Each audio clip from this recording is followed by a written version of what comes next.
Friends, welcome back to my channel. তোমরা সবাই কেমন আছো? আশা করছি তোমরা সবাই ভালো আছো। আমিও খুব ভালো আছি। অনেক দিন পর একটা ভিডিও দিচ্ছি। অনেক দিন ভিডিও দেওয়া হয়নি কাজের চাপের জন্য, তো অনেক দিন পর একটা ভিডিও দিচ্ছি। তো ভিডিওটা কন্টিনিউ দেখো অবশ্যই, আর ভিডিওটা কেমন লাগলো অবশ্যই কমেন্ট করে অবশ্যই জানিও। তো চলো ভিডিওটা স্টার্ট করা যাক। এই যে আজকে বানাবো হচ্ছে আম পান্নার শরবত। তার জন্য কড়ার মধ্যে জল দিয়ে আমটাকে ছাড়িয়ে সিদ্ধ করতে বসিয়ে দিয়েছি। জলের মধ্যে অল্প জল দিয়ে সিদ্ধ করছি, আর এর মধ্যে একটু নুন দিয়ে দিয়েছি। এই যে দেখো আমাদের আমটা সিদ্ধও হয়ে গেছে। দেখো অল্প জল দিয়ে করেছি, কারণ এই জলটাও নেব আমরা, জলটাকে ফেলবো না। দেখো এটা এতক্ষণে এবার ঠান্ডাও হয়ে গেছে, আর এখানে পুদিনা পাতাও ধুয়ে নিয়েছি। তো এবার চলো মিক্সিতে গ্রাইন্ড করে নিই। মিক্সির মধ্যে পুরোটা একেবারে করব না, আমি একটু একটু করে করব। একটু জল দিয়ে দিলাম,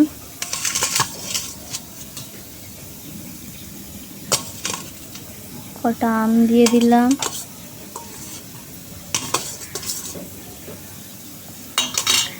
এটার মধ্যে কিছুটা পুদিনা পাতা দিলাম,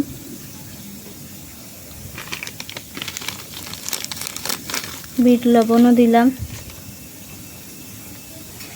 আর দিয়ে দিচ্ছি। তোমরা একেবারে করলে করতে পারো, আমি একটু আলাদা আলাদা করে করছি। মানে আমার মিক্সির বাটিটা, বড় বাটিটা নেই, ওই জন্য ছোটোটার মধ্যে একটু একটু করে করছি। আর যাদের বড় আছে তারা একেবারে করে নেবে বড়তে। তো চলো এটা পেস্ট করে নিই। এই দেখো আমাদের মিহি একটা পেস্ট রেডি হয়ে গেছে। এবার এটাকে ঢেলে নিলাম। তো চলো আর একটু আছে আমার এটা, তো এটাকেও পেস্ট করে নিই। দেখো আর একবারও পেস্ট করে নিয়েছি। এটা বড় বাটিতে নিয়ে নিয়েছি। এবার নিয়ে নিয়েছি হচ্ছে ঠান্ডা জল।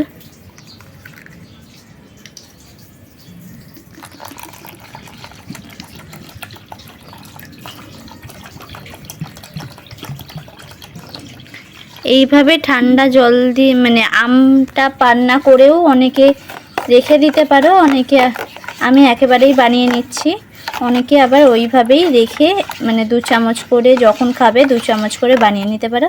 আমি এখনই বানিয়ে রেখে দেব, তাই জন্য আমি একেবারে বানিয়ে নিচ্ছি। অনেকে মানে যখন খায় 2 চামচ গ্লাসে নিয়ে বানিয়ে খায়, তো আমি ওইভাবে বানাচ্ছি না, আমি একেবারেই বানিয়ে নিচ্ছি। এটাকে এবার ভালো করে মিশিয়ে নেব। এটার মধ্যে দাঁড়াও আমি টেস্ট করে দেখি। আমার মনে হচ্ছে একটু বিট লবণ লাগবে, তো একটুখানি বিট লবণ অ্যাড করলাম। তোমরা একটু দেখে নেবে যে বিট লবণ বা মিষ্টি লাগলে আলাদা করে একটু এর মধ্যে অ্যাডও করে নিতে পারো। এবার এটাকে আইস দিয়ে সার্ভ করার পালা। আমি বেশি ঠান্ডা খাবো না, তাই জন্য আইস দেব না। অনেকে তোমরা আইস দিয়েও সার্ভ করতে পারো, হেভি লাগবে। তো চলো আমার এবার দেখি এটা রেডি। এবার গ্লাসে সার্ভ করব। যে এবার ঠান্ডা ঠান্ডা গ্লাসে সার্ভ করে দেব।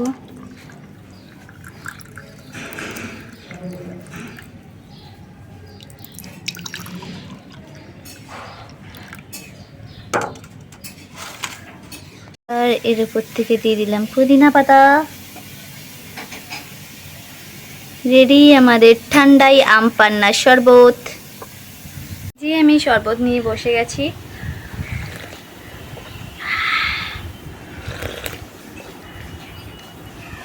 দারুণ হয়েছে। তো এইভাবে তোমরা বানিয়ে খেয়ে দেখো, তোমাদেরও অবশ্যই অনেক অনেক ভালো লাগবে। তো আজকের ভিডিওটা এই পর্যন্ত। ভিডিওটা যদি ভালো লেগে থাকে লাইক, কমেন্ট, আর আমার চ্যানেলে যারা নতুন আছো চ্যানেলটিকে সাবস্ক্রাইব করে পাশে থাকা বেল আইকনটা প্রেস করে দিও, তাহলে আমি যখনই কোনো নতুন ভিডিও দেবো তোমাদের কাছে নোটিফিকেশান চলে যাবে। তো চলো আজকের মতো টাটা, বাই বাই। দেখা হচ্ছে নতুন কোনো ভিডিও নিয়ে।